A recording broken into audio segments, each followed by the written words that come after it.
Okay. Yeah. This call is recorded.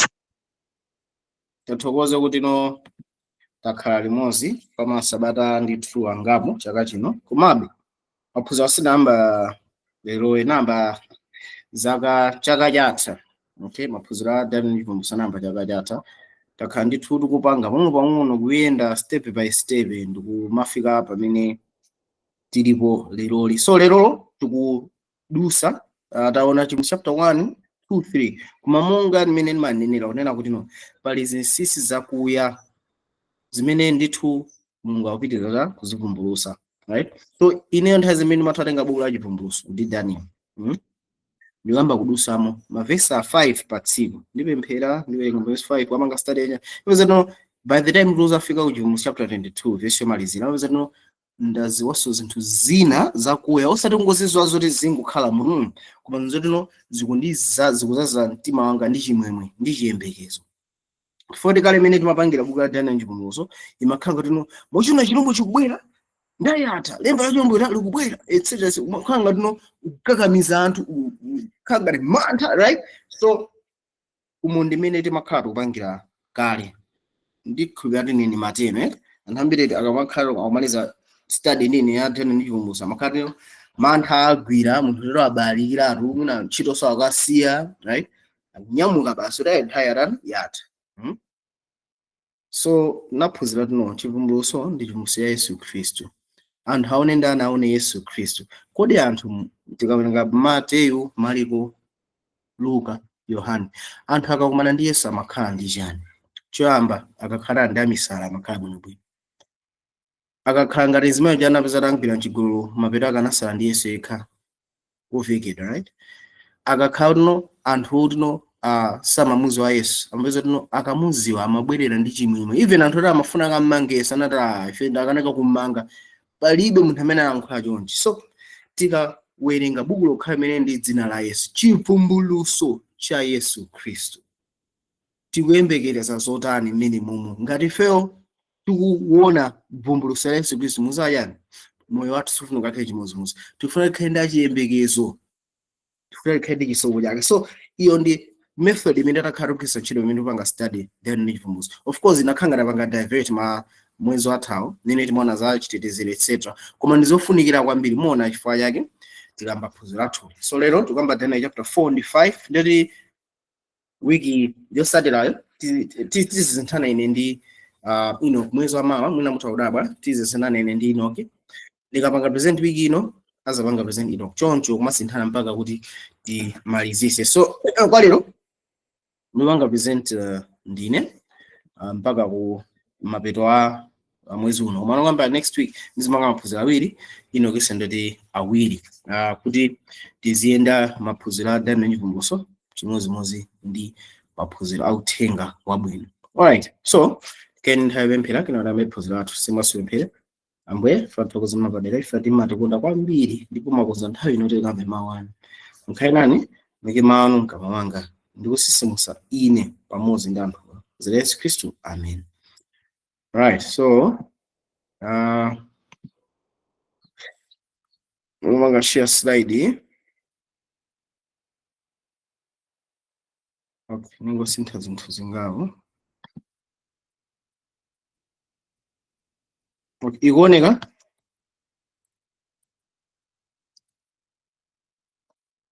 Simons. Yeah, tikuona ndithu. Okay, mapanga edit. What's on the run network? It might see what to move them. Okay, ajabu. All right. So phunziro lathu ndalisintha kuti no zinake ndi zamoyo zinayi ndi akulu 24. So zamoyo zinayi ndi akulu 24. Koma ndinalipasa phunziro limene dzina loti no chiweruzo chinakhala koma ndinakumbuka no maoti chiweruzo chinakhala na kisapo ntchito kangapo. So mbuyomu timango kamba ngati muziduso rati zafika zafotokoza etc. So apa tatani yafikapo. So tifuna tike gear ndithu tike ndime yabwino kwa lero kuti pa ndime imene tikhe tikonjezerako zinthu zina. So mukaona apopo chithunzicho mukuona mpando wachifumu, right? Ndi mukuona zamwezi ngati zinayi izi ndi akuluakulu angati 24. So phunziro lathu lero tipanga focus pa zimene. So izi zimene timaona tikapita Daniel Chivumbulutso chapter 4 ndi 5. So lero panga ma chapters awiri ndi Daniel chapter 7 pang'ono penipeni. Okay, so tikambapo tikamakamba za buku la Chivumbulutso tingalivesese bwanji. Choyambirira monga nanenera mu introduction nena kuti no tidziwe kuti ndi chivumbulutso cha Yesu Khristu, si chivumbulutso cha chirombo era. So anthu ambiri anakakamira pokuti kodi Elon Musk akuti kodi corona akuti chani, coronavirus ali bwanji, kodi ati dinda basi monka zimezi. Now tikamakamba za chirombo pali ma chapters ochepa kwambiri amene amakamba za chirombo ndi lemba la chirombo ndi chapter 13 basi koma buku lonselo kwambiri ndi chivumbulutso cha Yesu Khristu. And even tikamakamba za chirombo tizaona tuno zikuvumbulutsa beza ndani za Yesu Khristu. Koma anthu ambiri amakhupira tuno amanga study buku la chivumbulutso ndoti aliyense achite mantha mezi ndiye tuno agwira ntchito ya Mulungu. No, nkhani si imeneyo. Buku la chivumbulutso ni buku lokuti likutionesera ndani Yesu, likumuvumbulutsa Yesu. And tikamuona Yesu tikuonapo chani chisomo ndicho nandi cha ndani cha Mulungu. So izi zinthu nzofunika timvesese kuti ndivumbulutsa Yesu Khristu ndikubweza dawo tuno tikhale ndithu atchero. Chachiwiri tizotuno Yohane tinaona kale phunziro limeneli tsiku la Ambuye tinaona kale kuti ndiliti. Okay, Yohane anagwidwa ndi Mzimu mu tsiku la Ambuye, tsiku limene sililo linali la Sabata kapena la Mulungu tikuti Sunday. Ayi, tikamakamba za tsiku la Ambuye tikukamba tsiku limene Mulungu atalowerere pa zochitika za anthu. Tikapita ku Petro akuti yani koma tsiku la Ambuye lidzaza ngati yani mbala, pamenepo izachitika chani ntchito zonse zanyeka ndipo kuzafika chibumu chachikulu, right? So tikaona mabuku ambiri au chipangano cha Yesu pano tikamanga za tsiku la Ambuye tukamba zabweranso kwa ndani kwa Yesu Khristu. So Yohane anagwidwa ndi Mzimu mu tsiku la ndani la Ambuye. Zonse zimene anaona Yohane ndi zinthu zikutulumikizisa ife ndi kubweranso kwa ndani kwa Yesu Khristu. Okay, zochitika zimene zili m'buku la Chivumbulutso ndi zakumapeto a nthawi zikulumikizana ndi kubweranso kwa ndani kwa Yesu Khristu tsiku la ndani la Ambuye. China ndichonena kuti tinaonanso kuti no zimene anaona Yohane ndi zoyenera kuchitika posachedwa, meaning to say kuti chani zinthu zizofunika zikati zamba kuchitika zisatane mundondozana zisachedwe seyani. Zinthu zikangamba kuchitika zochitika motani mundondozana sizikuchedwa seyani. Okay, chomalizia chimene I think tinakhala mwezi tikuchiyang'ana ndichi zoyikika zikuchitika mukamvekesedwe kakachisi.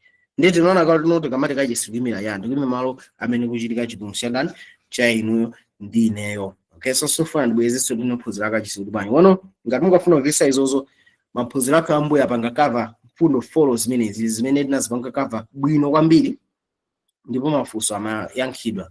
Okay, mafunso chivumbulutso mavuto achifanira kuti imafunika foundation. Okay, mukangosemphana pa foundation ndete china chonse chimene mukupita uko muzisemphana muona thanzi napo akafunsira mazo. Okay, ndi akha next week kuza tuno ndifuna ndikonze foundation yabwino kuti timange mu nyumba yathu. Okay, so yeah, so tukambapo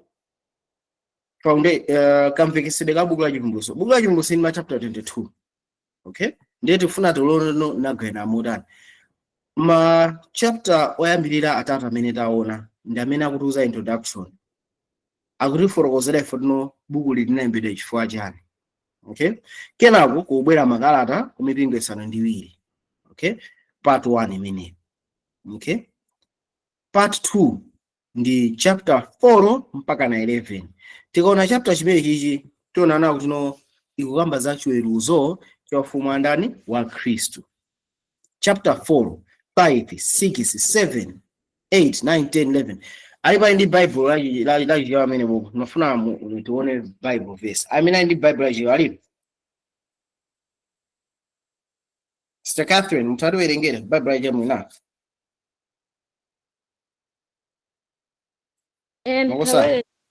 Okay, tatu werengera. Tapita ndi pa chapter 11. chapter 11 chivumbulutso 11 mhm werenge pa verse 18 adiyani chivumbulutso verse 11 18 verse 18 verse 18.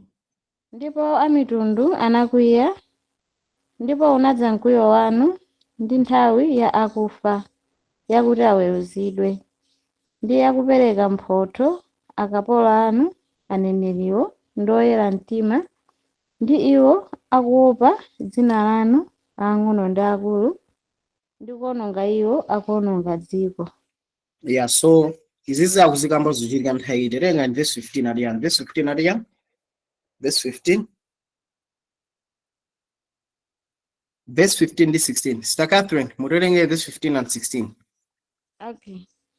yeah Ndipo mngelo wachisanu ndi chiwiri anawomba, ndipo panakhala mawu aakulu mmwamba ndi kunena, ufumu wa dziko lapansi wayamba kukhala wa Ambuye wathu ndi wa Khristu wake, ndipo adzachita ufumu kufikira nthawi za nthawi. 16 Ndipo Yeah, so- makumi abasi tisabombo so apa pati kuvesesa ndemutipitiranso ku chilumbi chapter 19 tikaona chilumbi chapter 4 ndi mpaka 11 kwamba za kufufuza kwa chiweruzo ya ndani cha Kristu Yesu osati kufufuza kuti no uyu ndopulumuka pena sinaone kuti ndiyo chiweruzo chikungotonesera zipaso za ufumu wa Yesu Kristu. Kodi Yesu Kristu akakhala mwa munthu amapangadi chiyero khani nditi ndimeneyo. Okay, so tikaona kumapeto kwa chiweruzo cha ufumu wa Kristu Yesu, Yesu akubweranso kati ngati kachiwiri. Mukuona fanano lipenga lachisanu ndi chiwiri lamveka pamenepo ali maufumu wa dziko lino azambokhala Mulungu wathu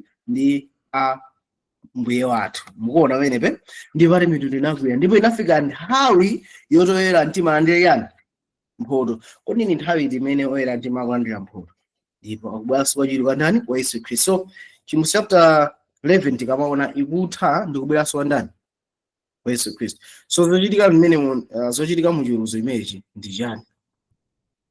Tikaona chilumbi chapter 12 mpaka 19 ikukamba za chiweruzo ya ufumu wa chirombo. So niwafuna tuone tatipitire pa chilumbi chapter 19, mutipitire pa chilumbi chapter 19 mwapapeza Yes. yeah pa verse 11 akuti yana verse 11 mwerenganso 16 11 ndi 16 adiyana. Verse 11 Ndipo ndaona mutatseguka mmwamba, ndipo taonani kavalo woyera, ndi iye wakumkwera wotchedwa wokhulupirika ndi woona, ndipo aweruza nachita nkhondo molungama. Verse 16 Ndipo ali nalo chovala chake ndi pa ntchafu yake dzina lolembedwa Mfumu ya mafumu ndi Mbuye wa ambuye. Verse 19 Verse 19 Ndipo ndinaona chirombocho ndi mafumu a dziko ndi magulu ankhondo awo, osonkhanidwa kuchita nkhondo pa iye wakukwera pa kavalo ndi gulu la nkhondo lake.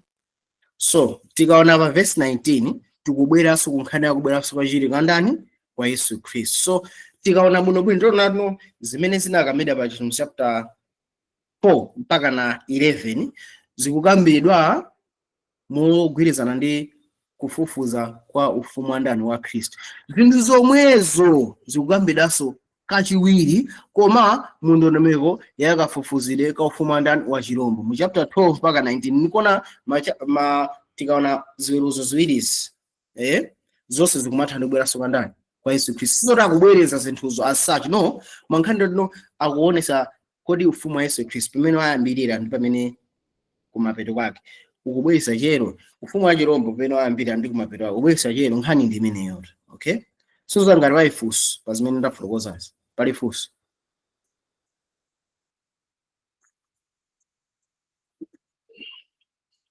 Okay, ndetu ndopitiriza palibe funso. Alright, so tikaona ma chapters omalizira chapter 20 mpaka 22 akukamba za 1000. Tikambira pa chapter 20 za 1000 kena kuno kuonongedwa kwa anthu ochimwa, right? Chapter 21. Chapter 21 ikubwerano za chilengedwe chatsopano, right? Chapter 22 kukamba za kusindikiza kwa buku, right? So umu ndimene buku la chivumbulutso linayendera, okay? So tikaona mchiweruzo cha ufumu wa Khristu ndi mbiri ya mpingo ufufuzidwa, okay? Pamene tikaona chivumbulutso chapter 12 mpaka 19 ni mbiri ya chilombo cha ufufuzidwa, okay? Tikaona mu ufumu wa Khristu kufufuzidwa tiona kulalikidwa kwa uthenga kumalizira tikuona mu chapter 4 mpaka 11 kulalikidwa kwa uthenga kumalizira. Pamene tikaona mu chiweruzo cha chilombo tiona ndi mkangano omaliza kuthira nkhondo pa anthu ake a Mulungu kuchokera kwa chilombo.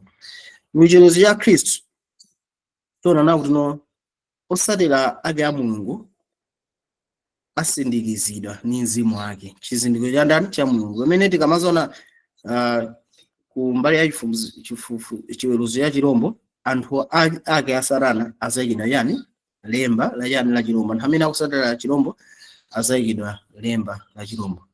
Penapo tikaona mu chiweruzo cha Khristu tiona kuti ndi ufumu wake, tiona tikufika ku mapeto a chisomo, the end of grace, right? Pamene tikapita ku chiweruzo cha chilombo tiona ndi kuseka kwa chitetezero, okay?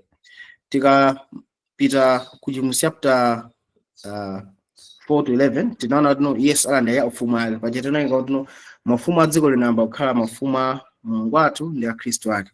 Pamene tikaona mapeto ake a chivumbulutso chapter 19 tiona kuti mapeto ake a ufumu wa chilombo. So buku la chivumbulutso summary yake ndi imeneyi, okay?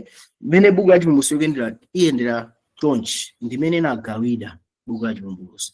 Fano buku la chivumbulutso iyi ndi maki, iyi ndi mfungulo kuti limvetsetse, okay? Ndifuna tiwerenge chivumbulutso chapter 4 verse 1. Sister Catherine, mtama tiwerengera aliya. Zitatha izi ndinapenya, ndipo taonani khomo lotseguka mmwamba, ndipo mawu oyamba ndinawamva ngati lipenga lakulankhula ndi ine, anati, kwera kuno, ndipo ndidzakuonetsa zimene ziyenera kuchitika m'tsogolomo. So Yohana akumuzira akumva mawu lipenga ndakumuza takwera kuno, ndikulankhula ine zimene zinakuchitika yani m'tsogolomo. So Yohana anaona chiseko na funso nkumati kumwamba kodi kuli chiseko? Funso limene kumwamba kuli chiseko ndinanga ngati kuli chiseko kodi chikasekedwa ndende angelo sangalowe kumwambako kupanda kuti sayo nkhani yochitika apa ndi masomphenya. Zimene zikuchitika masomphenya zimakhala yani ndi tanthauzo, okay? So atatha kuona uthenga wa mipingo isanu ndi iwiri atayang'anisisa anaona khomo lotseguka kuti kumwamba lipenga linamveka alikwera kuno ndikuonesa zimene zikuyenera kuchitika m'tsogolomo. So zimene zofunika zichitike Yohana aziona. So khomo nkhani yake ndiyoti tilowe. So khomo limene lili losegulirali ndi kutsegulira kwa kakamvesedwe kena. Khomo limene lisegulira kwa ndani? Yohana tisalole Yohana akuyimira inu ndi ine. Tonano nthawi zambiri Yohana akayima pamalo amayimira inu ndi ineyo. So Yohana akuyimira inu ndi ine pakakhala pali khomo losegula nkhani yake ndiyoti tilowe, okay? So pali zinthu zina zimene zili m'tsogolo zimene inu ndi ine sitizidziwa. Ono tikalowa mu khomo limene tiziziwa. Tikalowa pa khomo limene tiziziwa. Ndikuonesani tikafikako kuti tilidi mu m'bado umene utaona zinthu zimene zinangambira muchani muchivumbulutso, okay? So khomo losegula atonesa zimene zili m'tsogolomo. So anthu amene akulowa pa khomo limene lili ndi anthu amene akuyimiridwa ndi nani? Ndi Yohana, okay? Right. So tuone zimene Yohana anaona. Yohana anaona chani? Kodi ndi chani chimene chili nkudza chimene Yohana amafunika aone? Chapter 4 verse 2 ndiye inati banje.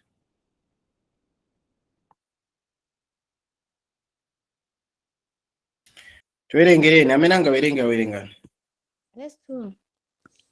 Pomwepo ndinakhala mwa mzimu ndipo taonani padayikika mpando wachifumu mmwamba, ndi pa mpandowo padakhala wina. Verse 8. Ndipo zamoyo zinayi chonse pachokha chinali nawo mapiko asanu ndi limodzi, ndipo zinadzala ndi maso pozinga ponse ndi mkatimo, ndipo sizipumula usana ndi usiku, ndi kunena, Woyera, woyera, woyera, Ambuye Mulungu wamphamvu yonse, amene munali, amene ali, ndi amene ali mkudza. Amen. Mwina ningopita ku chithunzi kuti mwina titha kumvesesa akamati zamoyo zinayi. So of course zari zithunzi zake sizili adequate bwinobwino, mabe tigwiritse ntchito zithunzi. Okay, so ndikukhulupirira mukutha kuona chithunzi imeneyo. So Yohane akulowa muchana mu masomphenya, so akuona zamoyo zingati? Zamoyo zinayi. Chinese chimapiko 6. Zamoyo zinayi, china chikuoneka ngati munthu nkhope yake, chomwecho chikuoneka ngati yani mkango, chomwecho chikuoneka ngati calf, chomwecho chikuoneka ngati chomba eagle, right? So akuonanso mipando ingati 24, ndakuonanso mpando wachifumu. So mwina tiyike chithunziko chabwinoko ichi. Okay, so tikamona zamoyo zinayi, anayi mapiko angati? 6. Mbali imodzi mona ngati eagle, njicha mali chomba nkhanga.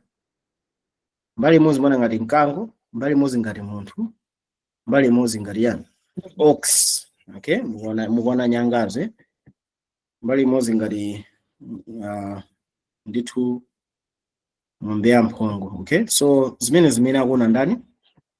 Akuona Yohane, right? So tikateno tibwirira ku maslide amene tinayika, right? So akuti zikunena kuti yani woyera, woyera, woyera, Ambuye Mulungu wamphamvu yonse. Okay, so Ambuye Mulungu wamphamvu yonse, woyera, woyera katatuka zikuyenera kwa munthu mmodzi amene Ambuye Mulungu wamphamvu yonse, amene akhala pa mpando wachifumu. So pa mpando wachifumu pali munthu mmodzi, saneti munthu, pali mmodzi amene wakhala pa mpando wachifumu. Wakhala pa mpando wachifumu ndi Ambuye Mulungu wamphamvu yonse, osati komiti ayi, ndi mmodzi amene akulambiridwa. Mafuna ngoyika mfundo imeneyi. Tate ntoneni pa verse 9 akuti chani? Verse 9. Ndipo pamene zamoyozo zipereka ulemerero ndi ulemu ndi uyamiko kwa Iye wakukhala pa mpando wachifumu, kwa Iye wakukhala ndi moyo nthawi za nthawi, akulu makumi awiri mphambu anayi anagwa pansi pamaso pa Iye wachifumu, namulandira Iye amene akhala ndi moyo kufikira nthawi za nthawi. Ndipo aponya pansi akolona awo ku mpando wachifumu ndi kunena, muyenera inu, Ambuye wathu ndi Mulungu wathu, kulandira ulemerero ndi ulemu ndi mphamvu, chifukwa mudalenga zonse, ndipo mwachifuniro chanu zinakhala nezinalengedwa. Amen. So kumwambako akupembedza wakukhala pa mpando wachifumu, amene ali ndi moyo nthawi za chani? Nthawi za nthawi. So ndi Mulungu kumwambako amene akutani? Akupembedzedwa. Okay, so akuluakulu makumi awiri mphambu zinayi ngati 24 akupembedza ndani? Mulungu. Okay, so icho nchimene tikufuna tichimvetse. So anthu amene ali kumapeto a nthawi, mwachimodzi mwa icho chimene ataone choyamba ndichoti kuli Mulungu wamphamvu yonse, azazindikira zachoonadi cha Mulungu wona. Okay, pamene tipita close to the end, anthu ayamba kuzindikira za Mulungu kuti wona, osati apo pokha, anthu ayamba kuzindikiranso za chinthu china. Azaona ati kumwambako kuchitika chinthu chachikulu. Anthu a Mulungu pa dziko lapansi pano azayamba kupembedza Mulungu ngati amene amapembedza kuti kumwamba, apembedza nda Mulungu wona. Komanso china tizoti no pali akuluakulu 24 ndi zamoyo zinayi. So anthu a Mulungu, as we go towards the end, afunika amvesese kodi zamwe zinayi zikuimira chani. So tikaona malo awa ndi monga mene anaonera Yohane, anaona mipando iyi, mukuiona iyi mipando iyi akuluakulu ngati 24, right? Zamwezi ngati zinayi 1 2 3 4 china chilikumbuyo, okay? Anaona zamwezi nayi, ndipo tikawerenga chapter yonse cha Chimbuzo 4 tinaona kale, I think tinaona zina zinthu mu mene timangamba mungu watu Chimbuzo kapena utata mungu Chimbuzo, right? Tinaona kuti no pa sukulu pa mpando wa chifumba iya pali zoyikapo nyali zingati 7 zimene zoyimira mizimu isanu ndi iwiri ya Mulungu, okay? So zimene zikuchitika, okay? Ndiyo kukoseko kuli miyanda yandani ya angelo, pali miyanda yachani ya angelo, okay? So izo zimene kukhalira kuti kumwamba, okay? So chochitikachi ndi chapadera kwambiri, chifukwa ndi event yapadera kuti kumwamba. So Yohane anaona zinthuzi zikuchitika kuti kumwamba. Ndimafuna ngopanga stress pamenepo. Pamene Yohane akuona zinthu zonsezi akuziona kutiko kumwamba, apo pakhala pofunika kwambiri. So Yohane akuziona zinthu zili kumwamba, okay? Now timangofuna kungolimbikisana na kuti no tikaona zimene zinachitika ku Daniel, chiweruzo chimene chikuyambira pa Daniel ndi chimene chikukhala ngati key kapena fungulo wathu kuti tikamvese buku la Chivumbulutso. Fano Daniel anakamba zinthu zimwe short, pamene buku la Chivumbulutso inatenga buku lonse kuti fotokoza zimene Daniel anasindikiza. Tatoyenge pa Daniel chapter 7 verse 9 to 12. Daniel 7 verse 9 to 12 ali bwanji ne? Mr. Catherine. Verse 9. Ndinapenyerera mpaka anayikapo mipando yachifumu nikhalapo nkhalamba yakale lomwe. Zovala zake zinali zambuwu ngati chipale chofewa, ndi tsitsi la pamutu pake ngati ubweya woyera. Mpando wachifumu unali malawi amoto ndi njinga zake moto woyaka. Verse 10. Otuluka pamaso pake, zikwi anamtumikira, ndi unyinji wosawerengeka unayima pamaso pake. Oweruza mlandu anakhalapo ndi mabuku anatsegulidwa. So tikapita ku Daniel chapter 7 tikuona kuti pali maufumu 4 amene anachulukapo. Maufumu 4 anauka pa nthawi imene chiweruzo chikukhalapo. Ufumu wa namba 4 kuti ukulamulira, ndi oweruza anatatu anakhalapo. So tikuona kuti mu Daniel chapter 7 si anthu as such amene akuweruzidwa mu mulandu umenewo. Mulandu umenewo sikuweruza anthu ayi, mulandu umenewo ukuchita chinthu china. Chifukwa amene akuweruzidwa ndi maufumu. Tinaona kale zimezi ndi maufumu amene akuweruzidwa. Chimene ndiye tifuna tichigwire kwambiri, maufumu ndi amene akuweruzidwa. Akuweruzidwa pa muyezo otani? Babuloni anaweruzidwa kudyani? Wayezedwa ndipo apezeka operewera. Tona ufumu wakapita kwa amiri ndi apere. So ufumu wense ukuwezedwa kuti ukwanirisa panga chiyero, ukakhala operewera ubwera bwino choncho. Nde ufumu umalizira kwa dziko lino ndi wa Aroma umene kuti uwezedwa, of which tinapanga stano nano pamene nthawi ya Roma ufumu umalamula. Ufumu wa Roma ubweranso ngati Europe, modern day Europe. Komano pa nthawi yomweyo ufumu wa Khristu kuti ukhazikitsidwa. So kumapeto ake ndi maufumu awiri akuti akuyezera kuti no Yesu apangadi chiyero mwa anthu ake, kapena kuti chirombo chimene chabwese chiyero mwa anthu ake. Kodi chiyero chikwanisa kupanga anthu kuti ndiwoyenera abwino? So nkhani yaikulu yayiweruzo ndi chimene chocho, osati kuti uyu ndiwopulumuka kapena uyu ndi Mkhristu inde, koma tifuna timfufuze kuti anachitadi bwino. No, nkhani yachiweruzo simene yachiweruzo simene. Nkhani yachiweruzo si nkhani yachipulumutso cha ino ndi ine ayi. Ngati walandira Yesu palibenso zotinso uziopanso. Ngati ndi Yesu uli safe. Koma muchiweruzo ndinati okay, inde muli ndi Yesu, ine ndiye munthu wopulumutsidwa, komano Yesu mkati mwako akupanga chani? Kodi Yesu abwesa chiyero? Mwaona amenepe. So nkhani yachiweruzo ndi kuweruza maufumu. Fari pa Daniel chapter 7 tikuona kuchani maufumu. So Daniel chapter 7 ali ngati fungulo.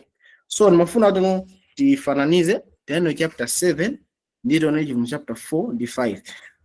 Okay, of course mbuyo mutinapanga kale this comparison koma apa tikupanga kachiwiri sinangatafika no kuchivumbulutso kuti tikamona pa Daniel chapter 7 ndi tikamona pa Daniel chapter 4 ndi 5 tonano pali zinthu zambiri zofana. Okay, so tikambapo muziwerengera. So mfundo yamba tinaona tino anayikapo mipanda yachani ya chifumu, tinaona zimenezi tatowerengere pa chivumbulutso chapter 4 verse 2 aliyani chivumbulutso 4 verse 2 muziwerengera kumwa changu verse 2 pomwepo ndinakhala mwanzimu ndipo taonani padayikika mpando wachifumu mmwamba ndi pa mpandowo padakhala wina. So tikuona tino zimene anakama Daniel chapter 7 panayikidamo mipando uku akuti panayikidamo mpando ndipo panakhalapo wina. Okay, alright, so tione penapa nikhalapo nkhamba yakale. So Daniel chapter 7 pa mpando panakhala nkhamba yachani yakale. Taonani pa chivumbulutso chapter 4 verse 5 pali yani ndipo pa mpando wachifumu mudatuluka mphezi ndi mawu ndi mabingu. So uku ndo tino pa mpando wachifumu mudatuluka mphezi ndi mawu ndi mabingu. Okay, so kumabe tinaona kuti no pa mpando wachifumu panakhalapo mmodzi amene ali mulungu achani ya mphamvu yonse, right? Okay, so pa mpando apapa tikaona mpando wachifumu ngomaka compare. Okay, so padakhalapo nkhamba yakale, right? Okay, so come on. Okay, so pakhala nkhamba yakale, right? Pa mpando wachifumu panakhala nkhamba yakale. So mumpando panatuluka yani mphezi ndi mabingu. Ndiye tikaona apapa ku Daniel anakamba tuno kunayi chani malawi ya moto. Okay, ku Daniel anakamba zoti kunayi yani malawi ya moto. So tendo ni fundo ina taona ni chivumbulutso 5 verse 1 aliya. Ndipo ndinaona dzanja lamanja la iye wakukhala pa mpando wachifumu, buku lolembedwa mkati ndi kunja kwake, losindikizika ndi zizindikiro zisanu ndi ziwiri. So Daniel anaona chinthu china ananali yani mabuku anasegulidwa koma Yohana akuona liya akuona buku. Okay, Daniel akuona mabuku anasegulidwa, Daniel akuona mabuku anasegulidwa koma Yohana akuona yani dzanja lamanja la iye wakukhala mpando wachifumu, buku lolembedwa mkati ndi kunja. So in both cases kuli yani kuli buku. Daniel anaona mabuku akusegulidwa, Yohana akuona yani buku losingizira mkati ndi kunja. Okay, so tikuona tino singing yofanana. China chivumbulutso 5 verse 11 ali yani tawerenga nene.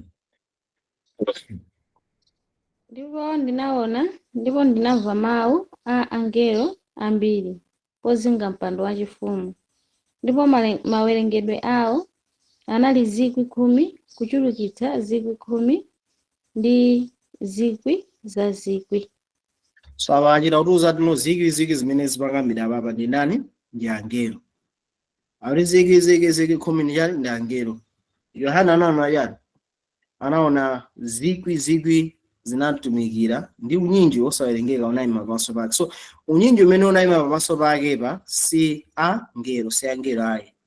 So sorry, si anthu, yes, sorry bana.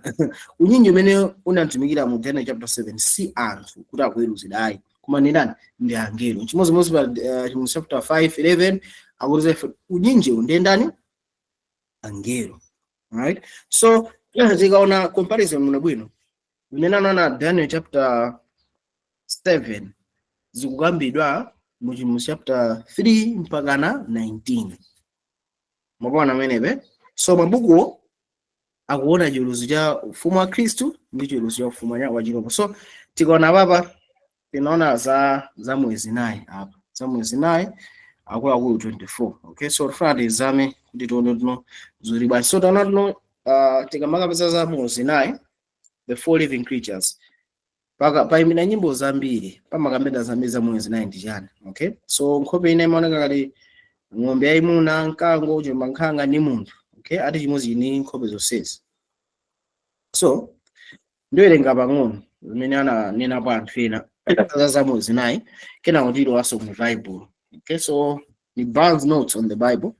Barnes analemba manotes ake pa no tradition ndi imatuza ife natuno za mwezi naye mkango, munthu, ng'ombe yayimuna ndi chomba nkhanga, right? Zikuyimira mafuko awa a Israeli: Yuda, Ruben, Ephraim ndi Dani. Okay, tikaona muno bwino kachisi amakhala ndi amakhala ndi mipanda 4 ku north, south, east ndi west. Okay, so mbali ina kumakhala Dani ndi mafuko ndeti angati atatu, kuna kukhala Ruben mafuko atatu, kuna kukhala Ephraim mafuko atatu, kuna kukhala Dani mafuko atatu, pamodzi ngati mafuko ngati 12 eri. So akuti mafuko amene amakhala ndi yani ndi mbendera zake. So mbenderazi pamakhala ngelo, ena pamakhala mkango, ena pamakhala munthu, ena pamakhala yani chomba nkhanga, right? So izo zimene akufotokoza Barnes. Okay, so anapereka mavesi ake Genesis 49 verse 9, Deuteronomy 33 verse 17. Okay, so mwina tingowerenga mavesi okuti tuno akuti inji. Okay, Genesis 49 verse 9 ali bwanji towerenga nawenepo. Verse 9. Yuda ndi mwana wa mkango, kuchokera ku zomotola mwananga wakwera, anawerama pansi, anabwatama ngati mkango, ndipo ngati mkango waukazi ndani adzamukitsa iye. Yeah, so tikaona muno bwino Yuda akufananizira ngati yani mkango. Mwaona menepe yukonanso mwina zimene akamba Barnes nthawi mona tuno amakamba bizanziwo. Now towerenga ni Deuteronomy 33 verse 17. Deuteronomy 33 verse 17 ali yapi? Ndipo Yakobo anankabe ule ku Sukoti, namanga nyumba yake pamenepo, namanga makola a ziweto zake. Chifukwa chake kumeneko ndi Sukoti. I think mina verse yo, I think naikopera mwawiri ngone. Deuteronomy 33 verse 17. Ngati naikopera mwawiri mwili ngachizungu. Yeah, ndaikopera mwawiri. Towerenga ni Bible lanu Deuteronomy 33 verse 17. Ngati mwe ndi Bible layo pitana pa Genesis 33 verse 17 ali bwanji. Ukulanji Deuteronomy mwe? Yeah, yo naikopera mwawiri. Okay. Deuteronomy 33 verse 17. Oyamba kubadwa wa ng'ombe yake ulemerero ndi wake, nyanga zake ndizo za njati. Adzatunga nazo mitundu ya anthu pamodzi kufikira malekezero a dziko lapansi. 10,000 za Efereimu, iwo ndiwo 10,000 za Manase. Yeah, so Ephraim ndi Manase amayimiridwa ngati yani ng'ombe. Mwaona menepe. So ndithu of course ukapanga search m'Bible popeza no masimba zimene wapeza ndi awiri okhawa: Yuda mkango, Ephraim ngati yani ngati ng'ombe yayimuna. Okay, so anyways, why is this zili zofunikira? Mfundo zimene ndafotokoza zizofunika chifukwa chani? Tikaona Isaac Newton anafotokoza china. Isaac Newton anahambira mangombe satuno ndujala mbanga formula ya y is equals to mc squared. Isaac Newton ndithu anali scholar la Bible, anafotokoza china no. Amene anthu anali mu chipululu, anthu amazungulira kachisi, right? Ndipo kumawa kunali ndithu mafuko atatu. Okay, amene amayenda under mbendera ya Yuda. Ndipo kumadzulo kunali ndithu mafuko atatu amene amayendera mbendera ya Efereimu. Umwera kunali ndithu mafuko atatu amene amayendera mbendera ya Rubeni. Ndipo kumpoto kunali ndithu mafuko atatu amene amayendera mbendera ya Dani. So ndi iye anafotokoza nati no, tikamona mbendera ya Yuda imakhala mkango, mbendera ya Efereimu imakhala ng'ombe yayimuna, mbendera ya Rubeni imakhala ya mamuna munthu, mbendera ya Dani imakhala ya chomba nkhanga. So mbendera zinga 4 zimene zikimira makampu a anthuwa.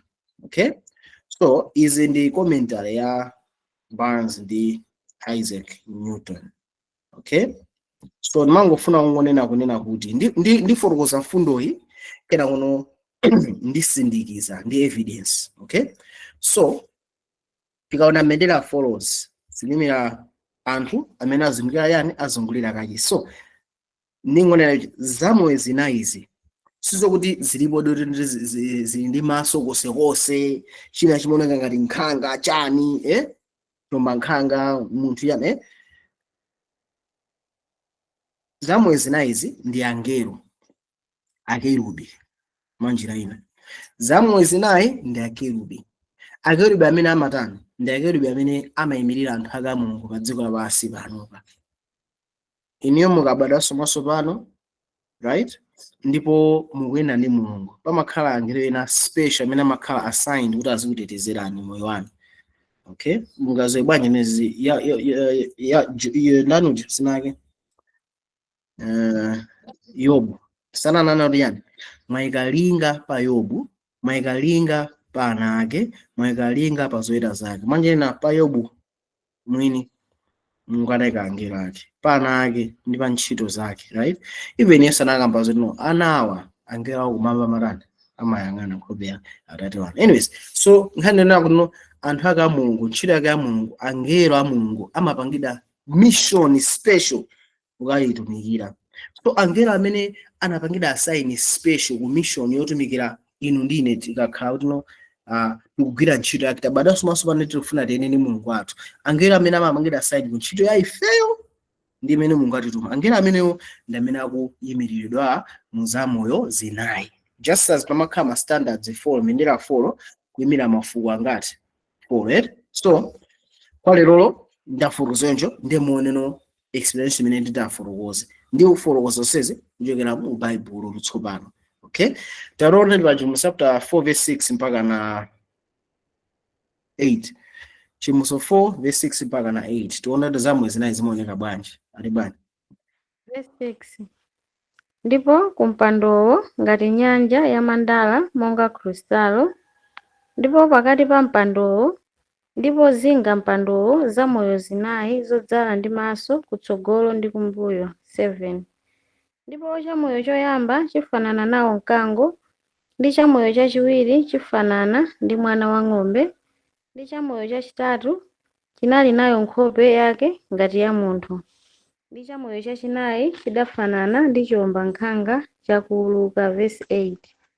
Ndipo zamoyozo zinayi chonse pachokha chinali nawo mapiko asanu ndi limodzi, ndipo zinadzala ndi maso pozinga ponseponse ndi mkatimo, ndipo sizipumula usana ndi usiku ndi kunena woyera, woyera, woyera Ambuye Mulungu wamphamvu yonse, amene anali, amene ali ndi amene ali mkudza. Amen.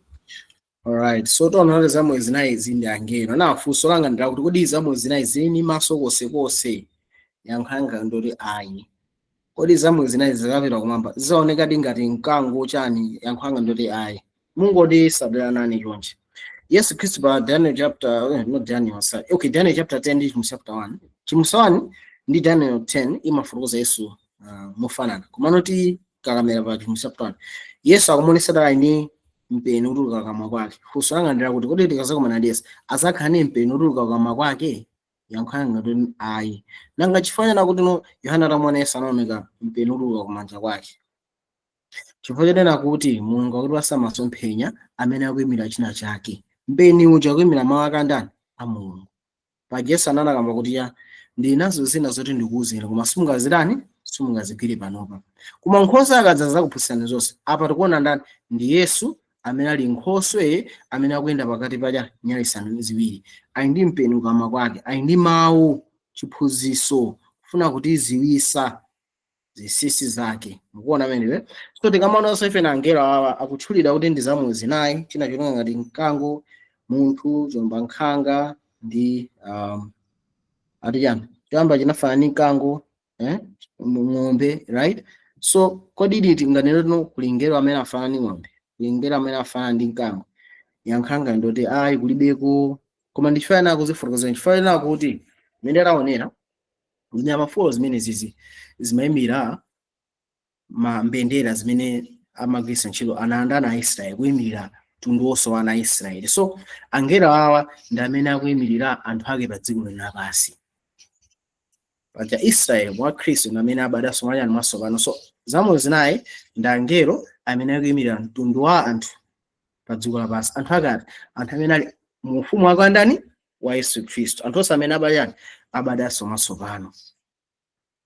Okay, so umu ndimene tikuonera palidi zamoyo zinayi. Koma ndimene zikuonekera m'masomphenya. So tona tuno zonse zikuyimira chani.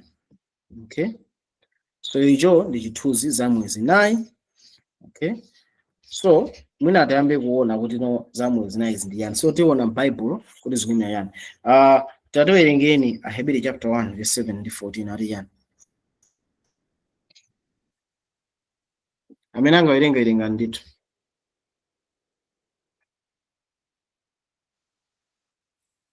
Zibo za angelo anenadi amene ayesa angelo ache mzimu ndiwo mtumikira iye akhale lawi la moto.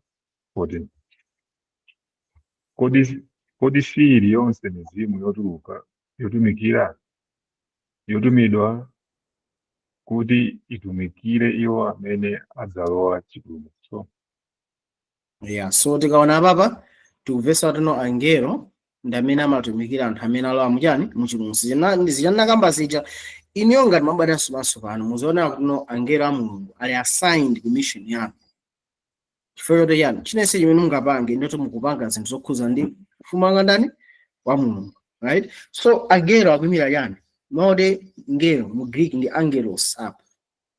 The angelos, right? So amayimira yani enga akuyimira yani ngelo wa Mulungu. Atakuyimiranso yani chiwandete. Atakuyimiranso munthu amene anyamula yani uthenga ochokera kwa Mulungu. So ngati munthu anyamula uthenga ochokera kwa Mulungu amathanso kuchitchitanso yani ngelo. Kapena tikamati ngelo ndi chinthu ndi chinthu kapena china chake chimene chikutenga uthenga wa Mulungu.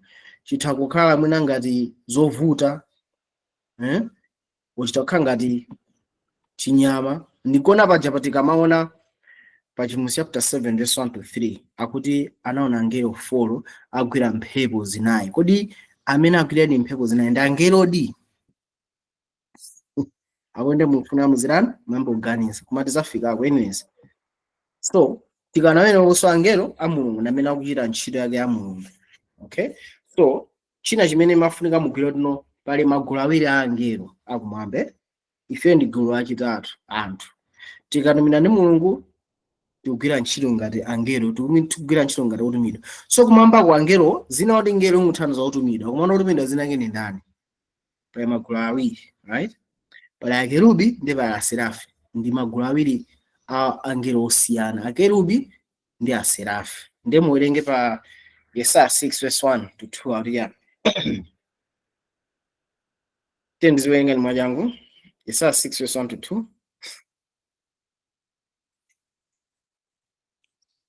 Verse 1. Chaka chimene mfumu Uziya anafa ndinaona Ambuye atakhala pa mpando wachifumu wautali ndi wotukulidwa ndi zovala zake zinadzala mkachisi.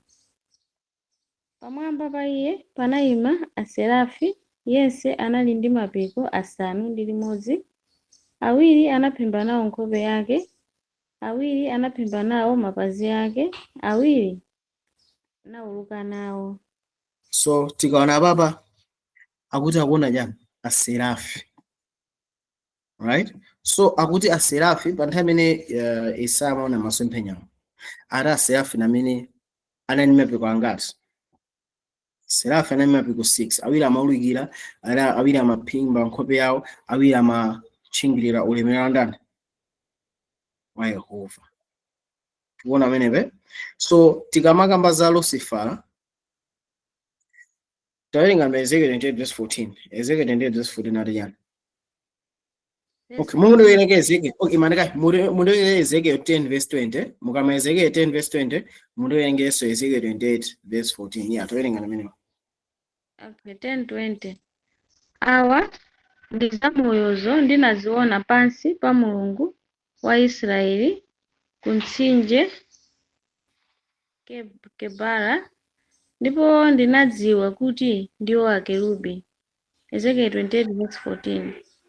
Unali kerubi wozozedwa wakuphimba, ndipo ndinakuyika unali pa phiri lopatulika la Mulungu, anayendayenda pakati pa miyala ya moto. So apa pakutiza ife tuno awa ndi zamoyo zinayi ndinazoona pa Mulungu, right? So Ezekiel anaonanso zamoyo zinayi. So ndizapanga study ndi too special yopanga connection ndi buku la Ezekiel ndi buku la Chivumbulutso. Ndizodabwisa kwambiri zinthu zokamba kuzoona. So ndizapanga study special imeneyo kuti kukomezera nkutani. Komano for now tizoona kuti zamoyo zinayi apa mapana ape Ezekiel anazoona pa chapter 1 ali kusindi ya Kebara, anazoona zamoyo zinayi. Koma anazaziwa kuti ndiwo chani akerubi. Mapana amene pe? So zamoyo zinayi ndi chani ndi akerubi. Mapana amene pe? Zamoyo zinayi ndi ndani ndi akerubi. Koma amene munawerenga Ezekiel 14 unali kerubi ozaza akuphimba. Kerubi wodzozedwa akuphimba naye ndani anali Lucifer. Tikuwerenga Ezekiel chapter 28:14. So Lucifer anali kerubi. Lucifer sanali serafi. Lucifer anali kerubi. Tikutha kuona amene. So Lucifer anali kerubi. So tikaona bwinobwino pakati pa serafi ndi akerubi amene amatchedwa kuti zamoyo zinayi ndi ndani ndi akerubi. Tapaona amene pe? Ndaone pamene tufunika masiyana. So mukawerenga pa Ezekiel chapter 1:5 paka na 10 timapezesa kuti no Ezekiel anaona patipo akerubi amene awa. So tiwerenga ngakhale ali mavesi ambiri mutiwerengerabe Ezekiel chapter 1:5 mpaka na 10. Tawerenga nenepa kuti anaona patipo Ezekiel. Okay. Ezekiel 1:5. Ndipo mkati mwake mudaoneka mafaniziro a zamoyo zinayi, ndipo maonekedwe awo ndiwo anafanana ndi munthu. 6.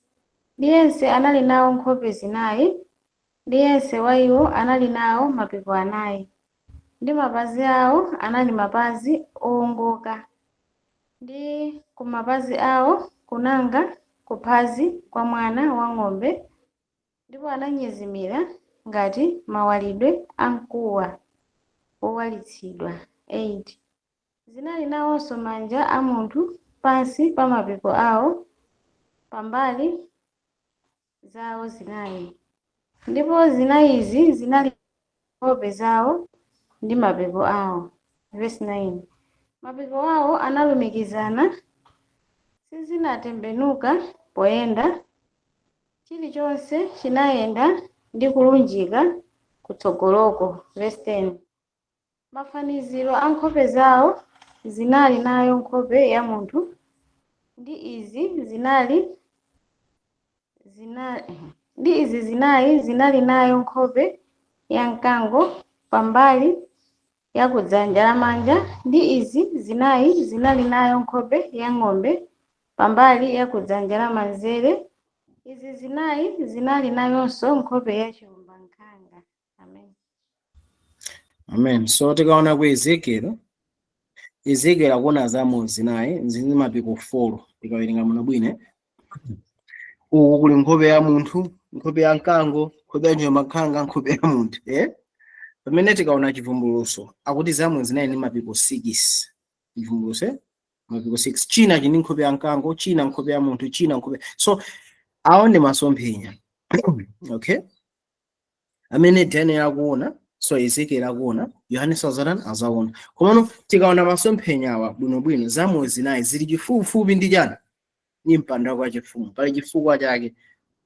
Pali chifukwa why zamoyo zinayi zopeza ufufupi ndi mpanda wa chifumu. Chifukwa chinena kuti zonse zokhuza anthu chinense chimene chikukhuza anthu ndi zamoyo zinayi zimene zimatumira yani anthu akandani a Mulungu. So anthu aka Mulungu pamachitika chinthu zamoyo zinayi zimafunika zikhaisi wati pombo ifano mission yawo nditumikira yani anthuwo zili ngati ifewo nimaphunzitsa right I think alisamazana nemphunzitsa ana akamenyana anklasi manga amenyana ku meeting kundira khaiko ndineyo fano anawo amakhala ndineyo manivesa nebe so ndi chimozimozi zimene zamwe zimakhala kuno zamwe zinazi kuyimirira inu ndine zimatumikira ife so paka chine chikhuza anthu akamu ngati apapo kwezekerewa pana izi nzokhuza anthu akamu nkona zamwe zinazokezeraso mpando achani wachifumu so kuchivumbuluso pali chinayi chuchitika ndipo ufufuza kwa ufumu wakandani wa Khristu ndi ifa tuno zamwe zinayi ndi zimene zakhala zotumikira anthu ake a Khristu kuyambira nthawi za nthawi kuyambira nthawi munthu anachimwa mpaka nthawi imene samabwera etc zamwe zinayi zimene zakhala zotumikira anthu ake so pamene akufufuza ufumu wa Khristu Yesu minona ayamba kuyambira Pentecost masika kumusi kuno angelo amene anapangira sign akerubi anapangira sign ku mission ya inu ndi ineyo amenewo ndi amene akukhalapo sikuyikira umboni mapaona amenepe akuyikira chani umboni nikona akunena kuti zamwe zinayi zili ndi maso kose maso amatani maso akemira kuyang'ana maso amayang'ana right so zamwe zinayi ndi zimene zimayikira umboni wonse watunthu pa ufumu wakandani wa Khristu Yesu.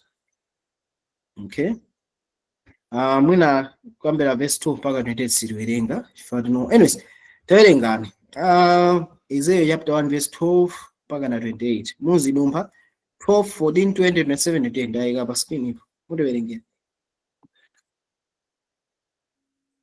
verse 12 ndipo zinayenda chilichonse chilunjika kutsogolo kwake uko mzimu unafuna kumukako zinamuka sizinatembenuka poyenda 14 ndipo zamoyozo zinathamanga ndi kubwerera ngati maonekedwe a mphezi yong'anima 20 kulikonse mzimu ukuti umuke zinamuka pomwe mzimu ukuti umuke ndi njingazi zinanyamula pambali pa izo pakuti mzimu wa zamoyozo unali mu njingazo 27 ndipo ndinapenya ngati chitsulo chakupsa ngati maonekedwe ake a moto mkati mwake pozungulira pake kuyambira maonekedwe a mchiuno mwake ndi kumwamba kwake ndipo kuyambira maonekedwe a mchiuno mwake ndi kunsi kwake ndinaona ngati maonekedwe ake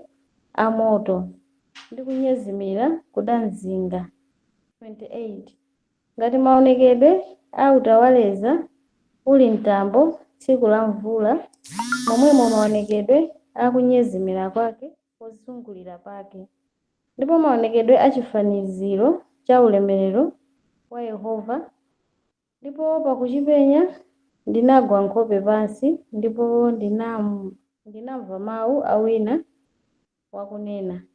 Amen. so tikapanga compare vision ndi Daniel zimene zinachitikira ndi Yohana ndiona tino zimene zikufanana so zamwe zinayizi zili pamaso pa ndani pa Yehova. Okay, tizapanga study special kuti zikulumizana ndivyo muso komano chimene ngakuzeni ndichi apapa then uthenga unapita kwa ndani ngelo anapita kwa ndani kwa Ezekiel ndikumpasa kabuku ndikumuza Ezekiel tukalike kwa anthu achani anthu wako so tikamaona so even chivumbulu sonona no Yohani akujaso yani kabuku mukona so akuzida Yohana takalike kwa mitundu ni manenedwe etc so zimene zichitika kuku zamwe zinayi zikubwera pamozi kumbana ka chifumu chifukwa chimene chifuna chitika apapa ndi chokhuza anthu aka Mulungu amene pa nthawi nani Israel. Okay, and tikaona mwino Ezekiel chapter 7 pamene anthu akupembeza mosakhala bwino, Ezekiel chapter 8 pamene anthu akutana akusindikizidwa, Ezekiel 9 ena akunongedwa, right? So tikaona so even chivumbuluso chimozimozi kuti anthu ena sakupembeza bwino akupembeza chilombo etc, right? Ena akusindikizidwa ena kwena kulanda yani lemba la chilombo ena akuta akunongedwa mu miliri. So zamo zinayi pamene zilipo ziwikira umboni ufumu wa ndani wa Kristo ndikuonesana ndi choncho tiona ndi choncho ndithu. Okay, So Ezekiel anazoonanso zamoyo zinayi zikachikena. Taterengeni Ezekiel chapter 10. I think Catherine wapanga left for the network hangari kumati join us. Ezekiel 10 verse 20 mpaka 22. Ezekiel anazazoona zamoyo zinayi afterwards. Taterengeni Ezekiel 10 verse 20 mpaka 22. Awa ndi zamoyo ndinaziona pansi pa Mulungu wa Israeli mtsinje Kebara, ndipo ndinadziwa kuti ndiwo akerubi. 21. Yemwe anali nazo nkhope zinayi ndi yense mapiko anayi, ndi chifaniziro cha manja a munthu pansi pa mapiko awo. 22. Ndi chifaniziro cha nkhope zawo ndizo nkhope zomwezo ndinaziona mtsinje Kebara. Maonekedwe awo ndi iwo ena. Aliyense anayenda nalunjika mtsogolo. So Ezekiel anazoonanso zamoyo zinayi anazo ati awa ndiwo chani akerubi. So zamoyo zinayi ndi angelo amene ayikidwa special kuyang'anira anthu ake a Mulungu. Ndi angelo amene akuchitira umboni za ufumu akandano wa Mulungu. So nimafuna kuti tione kuti no ndi choncho. Taterengeni Chimusu 5 verse 5 ndi Chimusu 6 verse 1 to 2. Verse 5.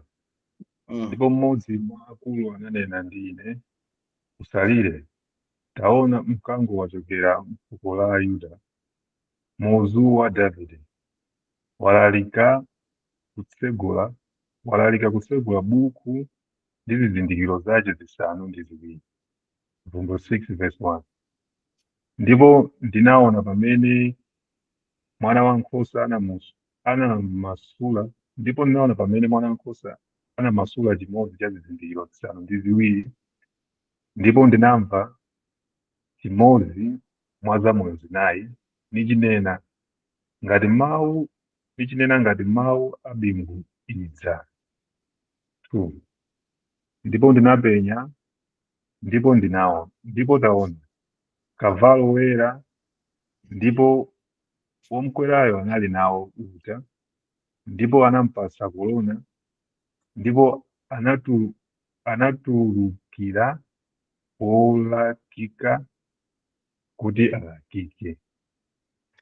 So apapa tikaona bwino muchiweruzochi bukulo limene anakawanisa kulisegula ni nani? Ndi Yesu yekha.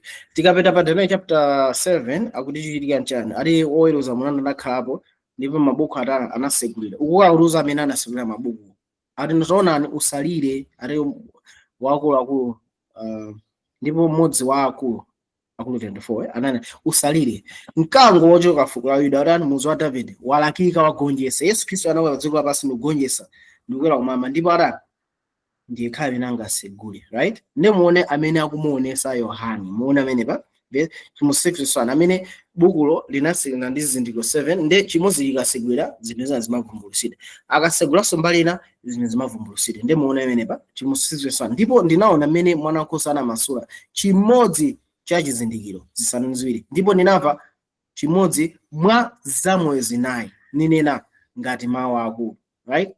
So tikaona muno bwino ndingofuna ndikuoneseni muchizungu kuti akuti chani. Mchizungu analemba bwino kwambiri. I don't know why you are gonna pogesa mfundoyo. Chimusu 6 verse verse 1. Okay, I think see pamene pa. Anyways, wanonkhani ndinena kuti no amene akumufotokozera Yohani zimene zichitika muchiweruzo cha ufumu wa Khristu ndani ndi zamoyo zinayi. Mapona amene pa zamoyo zinayi ndi zimene zikumfotokozera Yohani zimene zichitika mukufufuza kwa chiweruzo ndani cha Khristu. Ifati ndi izozo zimene zinali involved ndi anthu a Mulungu nthawi yonseyi, kwatetezera, kwatchinjiriza, right? Kwatumikira. Maona wenepe ndakamakamba zino zamoyo zinayi ndi maso konsekonse. So tikamba no awanda angela amene ndi dzimadiso kuphazi kuchani, no, akamba zino zamoyo zinayi zaona zonse zokhuza ufumu wa ndani wa Khristu. Okay. Kodi ine listen. Chivumbulutso chapter 6 yomweyo verse 3. Tawerengeni Chivumbulutso chapter 6 verse 3, 5, 7 adiyana. Ndipo pamene anamasula chizindikiro chachiwiri, tinamva chamoyo chachiwiri chinena, idza. 5. Ndipo pamene anamasula chizindikiro chachitatu, tinamva chamoyo chachitatu chinena, idza. Ndipo ndinapenya, taona, kavalo wakuda, ndipo iye wokwera anali nawo muyeso m'dzanja lake. 7. Ndipo pamene anamasula chizindikiro chachinayi, tinamva mawu a chamoyo chachinayi chinena, idza. Mwaona amenepe? So amene akumufotokozera Yohane ni ndani? Chamoyo chinayi. Ine manisangase pena nakambira mu KJV move akuti no, and when he had opened the fourth seal, I heard the voice of the fourth beast saying, come and see. So zamoyo zinayi zikumuza Yohane, idza ubwere uzaone. Tadza ubwere uzaone. So sizikuchitika kumwamba. Mwaona? So zamoyo zinayi zimene zikufotokozera Yohane zimene zikuchitika. Why is it not anyone else ukufotokozera Yohane? Ife wanena kuti zamoyo zinayi zili ndi maso kose. Mwanjitenda zamoyo zinayi ndi angelo amene akhala otumikira anthu aka Mulungu. Munthu yonse imene akuifotokozayi. Tikaona Bible tinaona no angelo a Mulungu ayenda chifupifupi kwambiri ndi anthu aka Mulungu. Kwambiri chipangano chakale, chipangano chatsopano pamakhala nthu that ministration ya ndani ya angelo. So ndi angelo a Mulungu amene akhala very close ndi anthu aka Mulungu. Mwanjitenda ndi ufumu wa Mulungu pa dziko lapansi. So ndi mboni zathunthu zokwanira mujani muchiweruzochi. Ndikhupe mfundo ya zamoyo zinayi yamveka. Ababa itha kuyang'anano gawo lachiwiri la akuluakulu 24. Kodi akuluakulu 24 ndi chani? Tiye tioneni. Kapena alipo amene ali ndi funso pa zamoyo zinayi. Ngalibe funso tawapitiriza.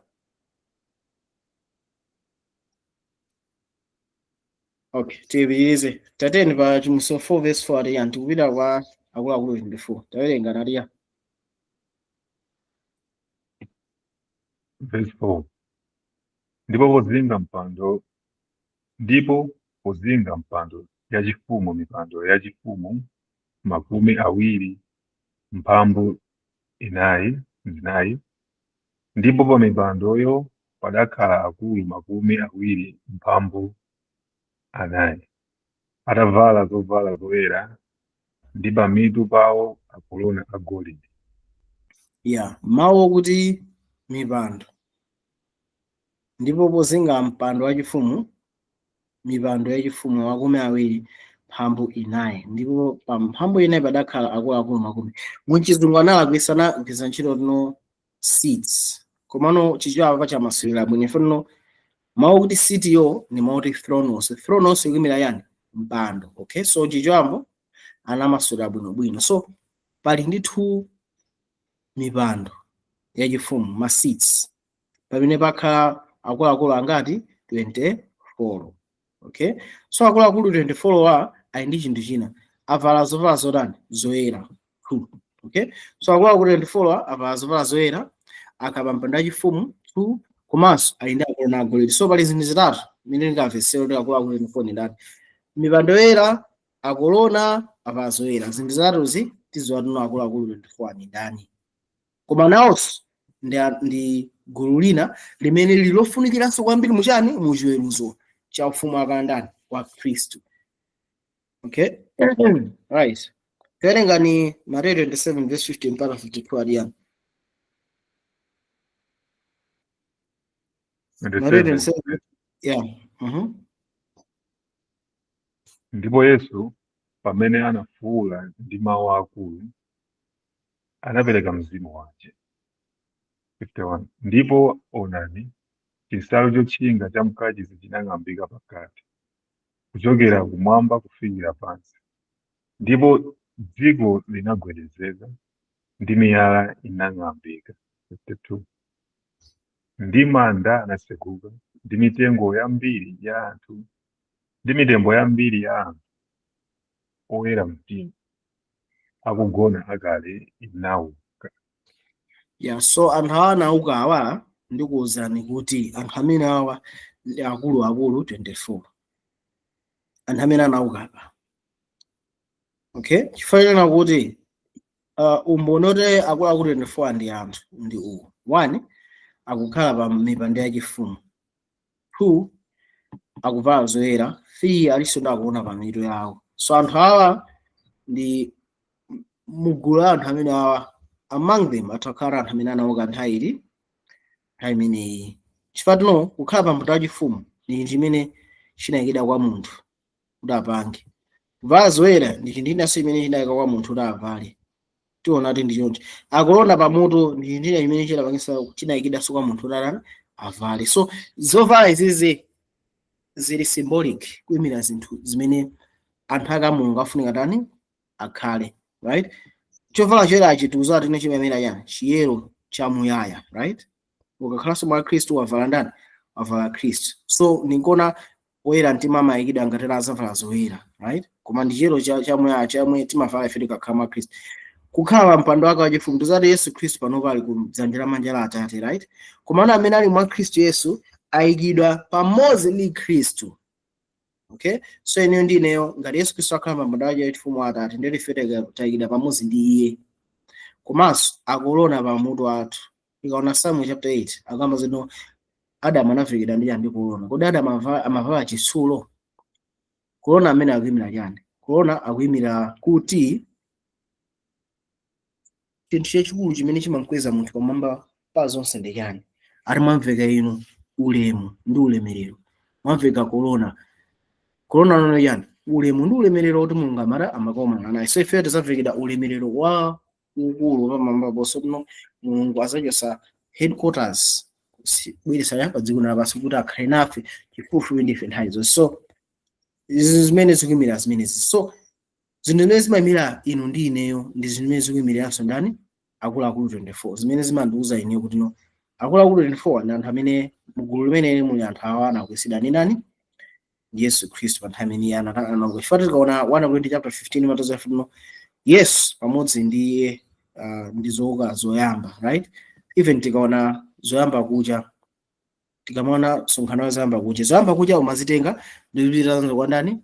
Kwa pamaso pa Mulungu. So Yesu pamene amakwera iye anayi woyamba kuja komanso pamodzi ndi gulu limene linakwera naye kumwamba. So awa ndi anthu amene akuyimirira inu ndi ineyo muchani? Muchiweruzo. Anthu amene akufunikira chifukwa chani? Chifukwa ndi anthu amene adusa muzimene inu ndi ine tadusamo. Na anthu amene anakhalapo moyo muchipangano chani? Chakale, right? Anthu amene adusa m'masautso, adusa mzokhoma, koma akhalabe okhulupirira kwa ndani? Ndi Mulungu. So tione akamati zovala zoyera. Chimuso 3 verse 5, Chimuso 7 verse 9. Tiwerenga nenepe mavesi awiriwo. Iye amene alalika verse 5. Iye amene alalika adzamveka motere zovala zoyera. Ndipo sindidzafananiza ndithu ndipo sindidzapafaniza ndithu dzina lake m'buku la moyo. Ndipo ndidzamuvomereza dzina lake pamaso pa Atate anga ndi pamaso pa angelo ake. 7 verse 9. Zitatha izi ndinapenya taonani khamu lalikulu loti palibe munthu azakhoza kuliwerenga ochokera mwa mtundu uliwonse ndi mafuko ndi anthu ndi manenedwe akuyimira ku mpando wachifumu ndi pamaso pa Mwana Wankhosa atavala zovala zoyera ndi makhwata akanjeza m'manja mwawo. So tikaona zimene zaonjezedwa kwa anthu oyera mtima apo ati amene alalika adzamveka zovala zoyera. Kodi tilalika liti? Tsogolo kapena panopa? 104 verse 4 no. Inu ndinoposa yani agonjesi. Chifukwa mkulu amene ali mkati mwa inu kuposa ali kuti ali kunja. So pamene tili ndi Yesu Khristu ife ndife anthu olakika. Ndero mwanjirena lerolo inu ndi ineyo tavekedwa zovala zoyera. Zovala zoyera zikumira chilo chake ndani? Yesu Khristu. Ndinkuona anthu onse amene ali pa mpando wachifumu musene sina kuno iwo anavala zovala zotani zoyera. So zovala zoyera zikuyimira chiyero chake cha ndani cha Yesu Khristu, chimene kuti munthu atagwa anatani atalandira Yesu akutani akupasidwa. Okay, so ndikuona tikunena kuti no akuluakulu 24 ndi anthu. Chinanso tikawerenga Bible lathu tikaona muno bwino angelo sakuwuzidwa kuti amakhala pa mpando wachifumu. Ndinu ndine chabe. Tikawerenga Aheberi chapter 1 amakamba tino kwa angelo ndinakamba ndi mwana wanga ndipo khala pa mpando wanga wachifumu. Angelo samakhala pa mpando wachifumu, no, right? Mwina ndingopitako mwachangu kuti ndikuona. Yeah, Sister Catherine. Mutiwerengere Aheberi chapter 1. Okay. Aheberi chapter 1. Yeah, ningoipeza kae.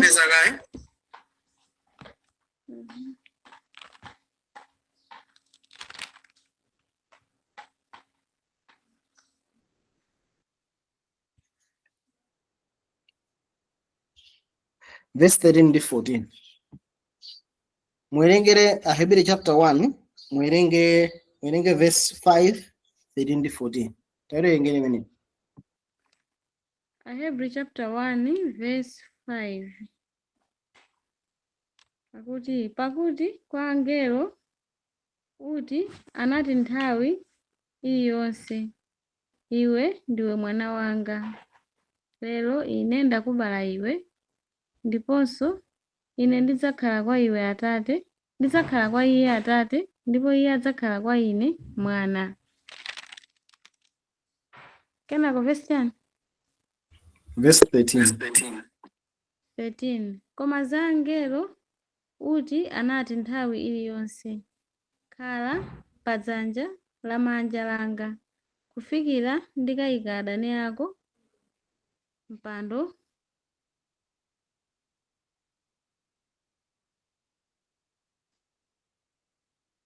Yeah, so tikaona apa tona angelo sakukhala mpando pa dzanja lamanja la mpando wa Mulungu, no, ndi Yesu yekha. Koma tikuona apa pano ese unawerenga Chimuso 2 verse 10 paka Chimuso 3 verse 10 unawerenga kale kapena sinawerenga? Sinawerenga. Okay, yeah, ndimangofuna kunena kuti ndi anthu okha amene analonjezedwa kuti akhala pa mpando ake andani wa Mulungu. Okay, osati mpando chabe koma mpando achani wachifumu, ndi anthu okha tikawerenga Bible.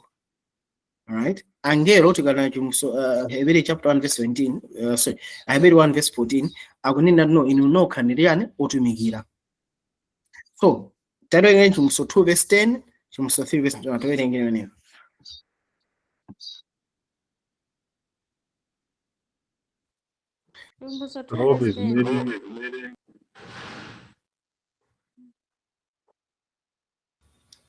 Yape ningopiriza. Verse 10. Usaope zimene uti udzamve kuwawa. Taona mdierekezi adzaponya ena a inu m'ndende kuti mukayesedwe, ndipo mudzakhala nacho chisautso masiku 10. Khala wokhulupirika kufikira imfa, ndipo ndidzakupasa iwe korona wamoyo. Amen. Fike mpaka Musa. Okay, chapter 3 verse 21 Chivumbulutso. Iye wakulakika ndidzampatsa akhale pansi ndi ine pa mpando wachifumu wanga, monga inenso ndinakhala pansi ndi Atate wanga ku mpando wachifumu wake. Amen. So angelo sakulonjezedwa kuti akhala pa mpando wachifumu, ndi anthu okha, right? Chimuso 2 verse 10 atano zimene utalembe umve ndaona tuno amene atalakika, okay, azapasidwa yani kuona amoyo. So taziwa kale natuno tikamakamba zakuona ineyo sine. Okay, fine, mwina tizapasidwa chitsulo kumwambako. Anthu ena amaona tuno iwo ikhristu yawo amafuna azavale chitsulo pamutu pawo. Kwano tikamakamba zakuona kuona kuyimira chani? ati korona wa moyo. Mwanjira ina korona wa moyo si chitsulo china chimene chapasidwe yayi. Korona wa moyo akuyimirira kunena kuti tizakhala ndi Mulungu kwamuyaya. Mukawerenga Baibulo muzati pali makorona osiyanasiyana amene amatchulidwa.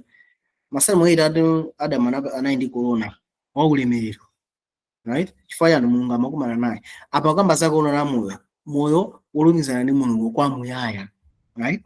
So tikaona akuluakulu 24 aja akunenera talinso ndi akorona pamutu pawo, zimene zikuyimirira kuti aine moyo wolumizana ndi Mulungu waja kwamuyaya. So taona chimuso verse 21 amene walakika azakhala ndine pa mpando wanga chani wachifumu. Tinaona kuti akuluakulu 24 akukhala pa thronos, akukhala pa mipando yachifumu. So angelo sanalembedwe kuti akhala pa mpando yachifumu, no.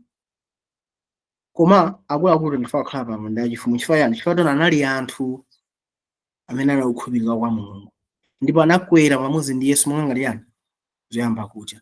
Ndipo pa chifukwa anali anthu adusamo zimene ndine timadusamo, yo akutengendanso ngati mboni yachiwiri yoyimirirano anthuno muchani muchiweruzo chimene cha ufumu wa Khristu. So pali wana angelo amene atumikira anthu moyo wawo wonse, right? Anthu aka Mulungu, ndi palinso anthu amene analipo mu nthawi imene anali pa dziko lapansi. So tikamakamba zotino inu ndi ineyo tili mwa Yesu. Okay, ndikufuna ndiwerenge verse nake Efeso 1 verse 3 dalisonso amwaza kumwamba tapasidwa mwandani mwa Khristu Yesu. So akuluakulu 24 ndi anthu ndithu tikatenga ndi mfundo zimene zili m'Bible. So akutaoneseda buku limene nayi ndi zizindikiro zingati 7. Buku limene nayi m'manja mwandani mwa Atate, ndi mwana wankhosa yekha amene adakakwanisa kulimasula. Chifukwa yani mwana wankhosa yekha amene adakakwanisa kulimasula? Pano tikaona John chapter 5 pano mwana wankhosa warana wagonjesa. Adanamuza tuno ni mkango wa fuko la Yuda. John chapter 5 mkango wa fuko la Yuda atha kumasula. Kodi verse sina ige mafi ya nawerenga kale. Tawerenga ni John 5 verse 2. Tawerenga ni John 5 verse 2 again. 5 verse 2 ndipo ndinaona ngelo wamphamvu wakulalikira ndi mawu akulu, ayenera ndani kutsegula buku ndi kumasula zizindikiro zake. Amen. Yeah. So muchiweruzochi kufufuza muchiweruzo ya Yesu Khristu panali buku limene panali mmodzi yekha amene adatha kutani kulitsegula. Buku lili m'manja mwa ndani mwa Yehova. Okay, pamafunika pakhale mmodzi amene adakakwanisa kulitani kulitsegula.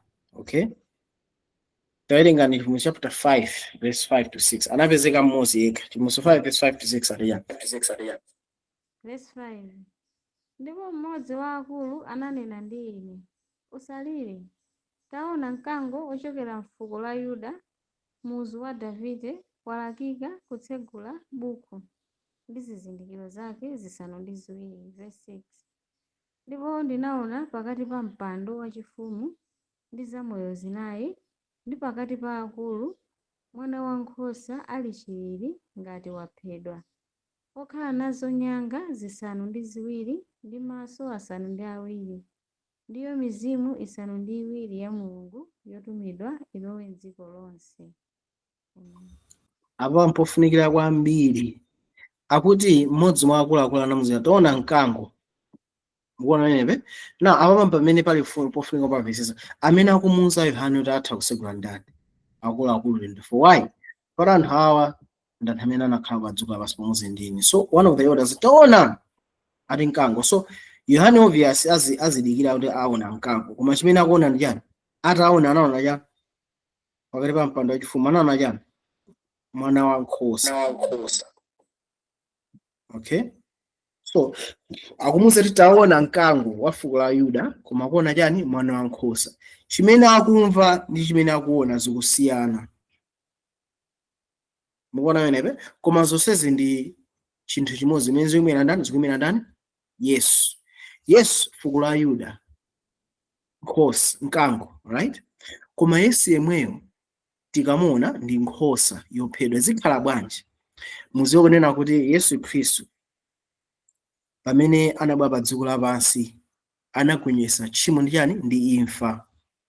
Okay, anafa ngati nkhosa, komano tikaona nkhosa za chimwana chakale zikafa zimathera pomwe, koma Yesu anatani anaukanso, nikuona kuti akuoneka nkhosa yongati yani yophedwa. So pachifukwa tino yewo wafa ndikuukanso kumwamba akuchitira chani akuzozedwa ndi mzimu wa Mulungu, kona ndi maso angati 7 ali ndi mizimu isanu ndi iwiri kuponyera yani ku dziko lino lapansi. Pachifukwa chimenecho Yesu akunena kuti ndi mkango ochokera ku fuko la chani la Yuda, muzi wa Davide. Mwanjira ena akuonesa umunthu wake wa Yesu Khristu.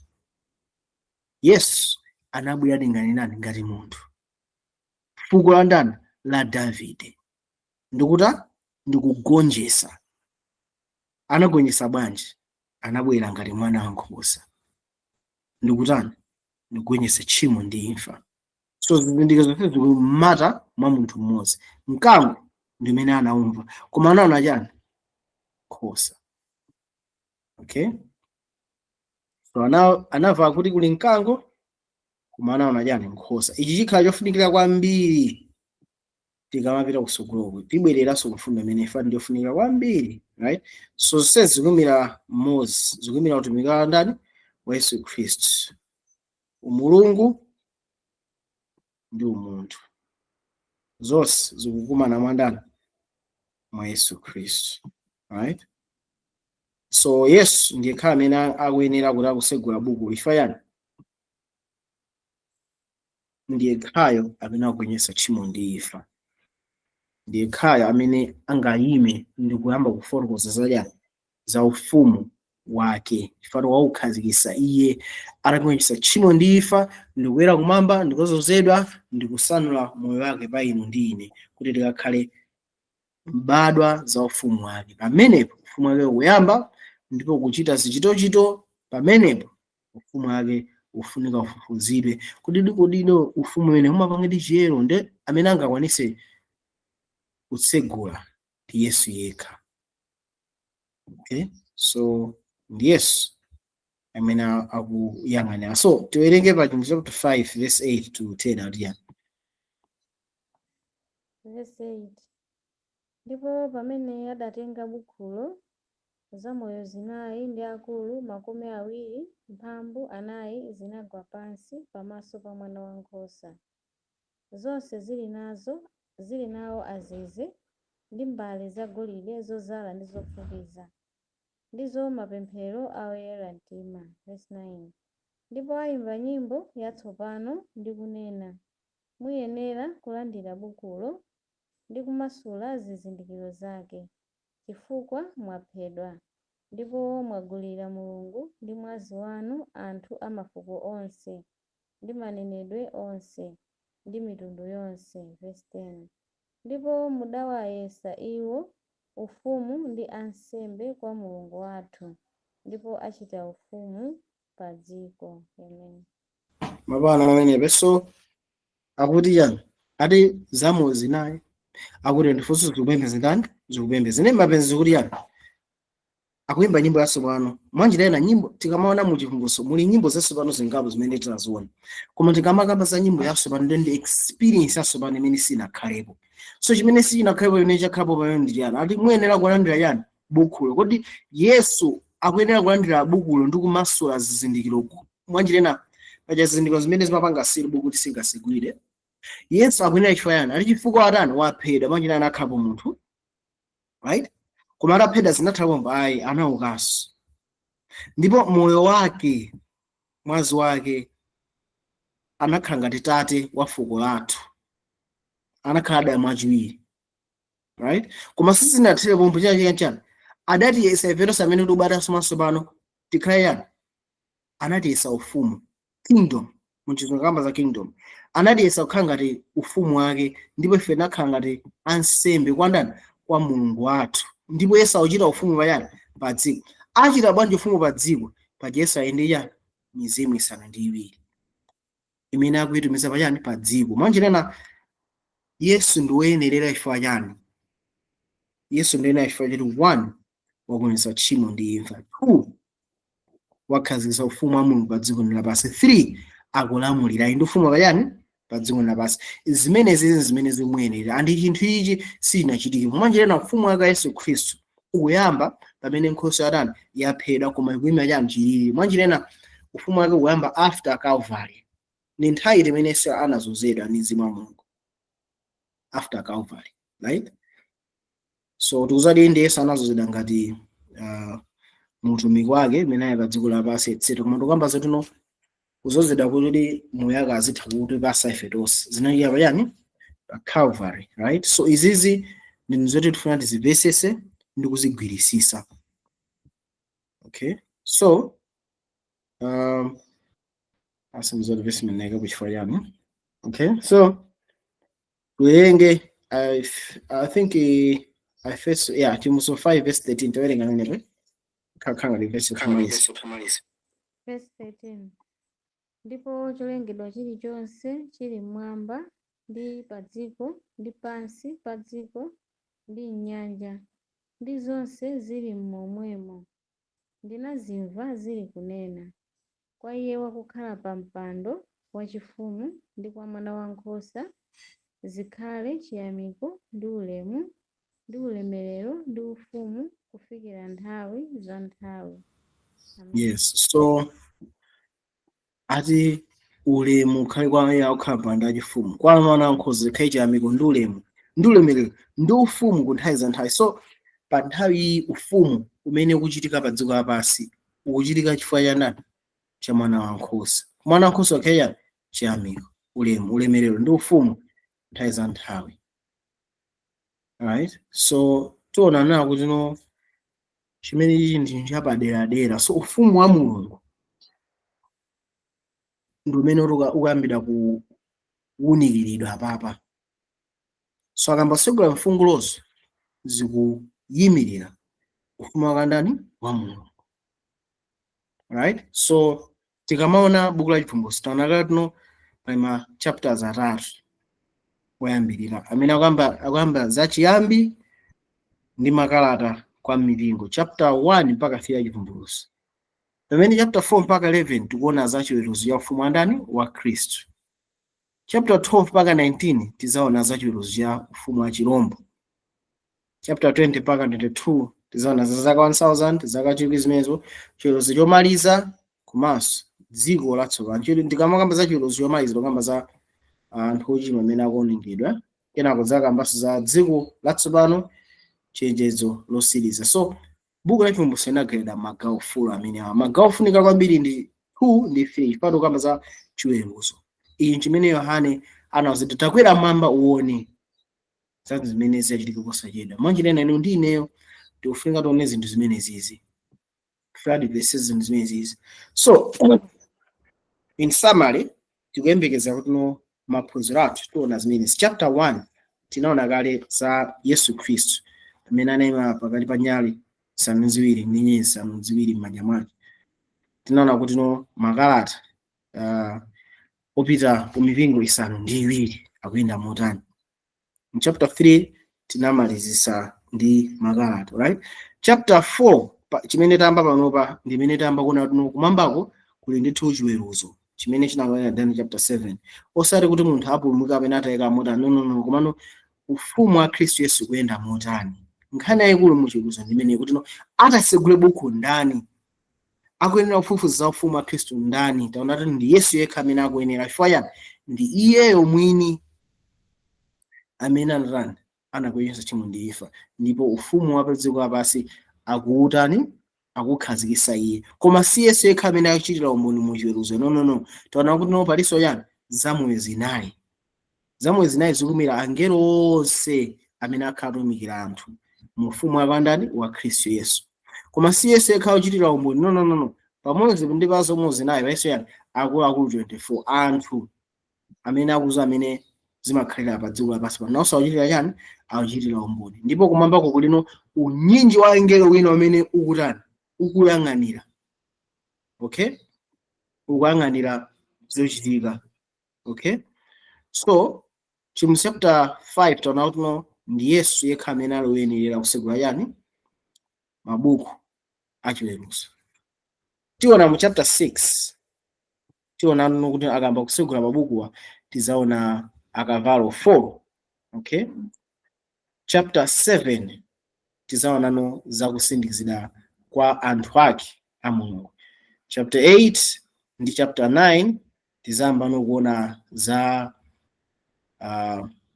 malipenga asanu ndi awiri.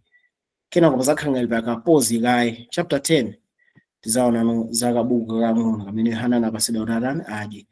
Chapter 11 ndi pamene tizamalizise ndikuona lipenga lomaliza after pause imene inachitika mu chapter 10, lipenga lomaliza zamalizisira mu chapter 11. Kenako tizaonanso kubwerako kwa ndani kwa Yesu Khristu. Umu ndimene titamalizire mu chiweruzo ya ndani chofuma kwa ndani wa Khristu. Komano tizabwererano kuyambiranso pa chiyambi mu chiweruzo ya ufumu wa chirombo. Tizaona ndithu mzimayi ndi chirombo chapter 12. Chapter 13 tizaona lemba la chirombo, nkhani imene yavuta kwambiri. Kodi chirombo ndi chani? Nanga lemba la chirombo ndi chani? Chapter 40 tizaona mauthenga a angelo atatu. Chapter 15 tizaonano za kuseka kwa chani kwa chitetezo komanso miliri kuti iyambepo. Chapter 16 pamene tizaona miliri ikugwa. Chapter 7 zakhala ngati panga pause ndi kubwereranso kuona kuti chirombocho ndi zimayi zimagwira ntchito motani. Chapter 18 tizaona kugwa kwa Babulo. Kenako chapter 19 tizaona kubwera kwa Yesu ndi kuonekera kwa chirombo. Chapter 20 tizaona za kumangidwa kwa ndani kwa Lucifer ndi kuonekera kwa anthu ochimwa. Chapter 21 Yerusalemu watsopano. Chapter 22 tizaona ndithu kukhalako oyera mtima pamodzi ndi Mulungu ndi Khristu. Akuluakulu ndinanena kuti buku la Chipulumutso ndi buku lozama kwambiri pa mabuku onse, ndipo ndi buku limene limafunika foundation osati yamasewera. Imafunika kuti tizame mu Bible, timvetsetse pangano yakale ndi chatsopano, timvetsetse uthenga abwino, timvetsetse za chiweruzo kuti chiweruzo ne chake ndi chotani. Timafuna timvetsetse za kachisi, timafuna timvetsetse kuti Mulungu ndi otani, kuti utatu Mulungu ndi ziti, right? Kuti pamene tikuona tikulowa m'bukuli timvetsetse chachikulu vumbulutso la Yesu Khristu. Pali zina mwina sindingathe kuzimvetsesa panopa, inde mwinanso zina ntha kulakwisa. Okay, pali zina even mchivumbulutso zimwina zina chizindikiro changa sichinafikepo. Koma chimene ndingakuwuzeni kuti maphunziro anu tichipeza tumuona Yesu basi. Chachikulu kwambiri ndi imenecho. Andi tikapitiriza kumuona Yesu ndi kusuzumirabe pa Yesu muzachita chenchani. Zina zimene sitozimvetsesa ziyamba kumveka. Zina mwina zimene taziphonya tiyamba kuzimvetsesa. Koma chachikulu itole vumbulutso ndani la Yesu Khristu. Chimene ndi chofunikira kwambiri kuposa zonse. Sekumaso kuti timphere. Ambuye fathokoza mwapadera fati munalola kuti tikhale nthawi imodzi tiwerenge mawu anu tipange study ndi abale ndi alongo. Pemphani mulize lisisimusa ife ndipasaso ife nthawi yapadera next week kuti tizapeze maphunziro muzina Yesu Khristu ampera. Amen. Amen. Amen.